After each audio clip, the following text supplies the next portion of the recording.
Hello friends, once you are in a hiring process and you get a job offer, the next big question on your mind is, how do I go about negotiating my salary? So in this video, I will exactly answer that question, which is how you can go about negotiating your salary and get as big of a paycheck as possible. Now in this video, what I will cover is how do you set up yourself for success? What are the key actions that you need to take? And third is how do you initiate the conversation with regards to the fact that you want more salary or you want to negotiate for higher paycheck. So let's start with the setup. With regards to the setup, make sure that once you are in the hiring process, like you're not offered the job, but you are in the hiring process or in the initial conversations, don't give a salary number. Neither tell them what you're making today, nor tell them what you expect. Rather, if you are asked this question, tell me about your salary expectations, the best answer is say, I'm not sure if I'm comfortable answering that question. However, I would feel better if you can tell me what is the range that you have in mind for this role. And if I fall in that range, or if that range is acceptable to me, then we can move further. Then what will happen is they will not ask you any further for what you are expecting. Rather, they will give you the range. In 99% of the circumstances, they will tell you what the range is. By the way, I've made a separate video on this where I explain in detail how you should tackle this question.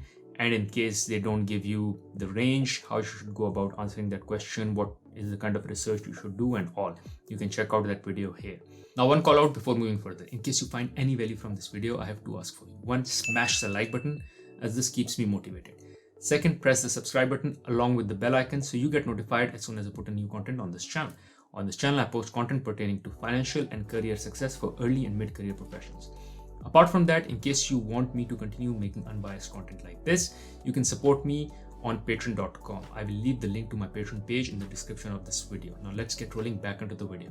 Now coming back to the topic, the idea is not to give them a number earlier in the process, because it could very well be that once you give them a number, they stick by that number. So now you have to negotiate around that number or negotiate with that number as an anchor point. Imagine if you don't give a number at all, the sky is the limit for you to ask whatever you want to ask, as long as it's reasonable once you get hired. Here is the second point with regards to setting yourself up for success. Always negotiate once you have the job offer in hand. Once they've told you you are the person we want to hire, that is when you go into the salary negotiation piece. That is when you open the topic of salary negotiation or salary itself. Before that, there is no discussion about salary. It is all about your skills, what you can bring to the table, and what do you expect of them, your career and all. Now we move to the second part, which is what are the actions you need to take. Number one, kill your fear with regards to negotiation. There are a lot of people who just don't feel comfortable negotiating or comfortable asking for more. Or maybe they are so desperate for the job, they think that if they ask for more, the recruiter will reject them entirely and they won't have the job in hand altogether. This is exactly what I will explain how you can go about asking for a higher salary in this video, such that you don't compromise your position. And here's the thing, either both of you win or both of you lose, because if you ask for a number or you ask for salary that is higher versus their expectation, you stick by it, they can't hire you, so they lose because you were their best candidate.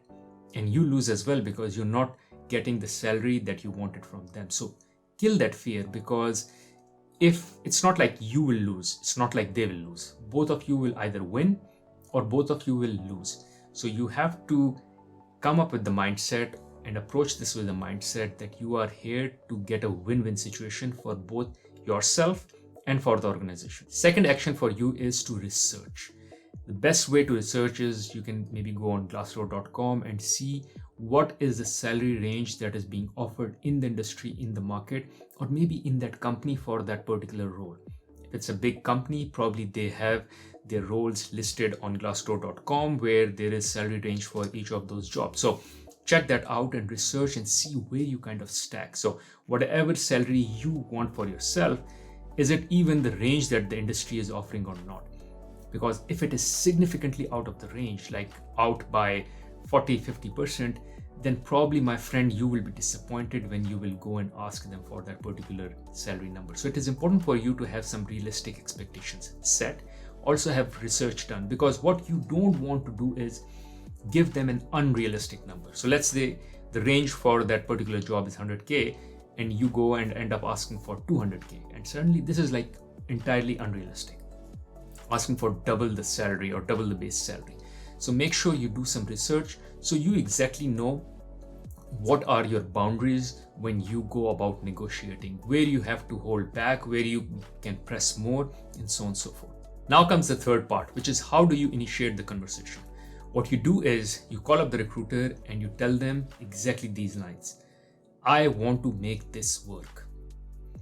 Once you start with this, you lower any barriers that you may have had or the recruiter has, and now it is all about how do we make this happen? How do we make it a win-win situation? So you tell them you are interested, you really want this job.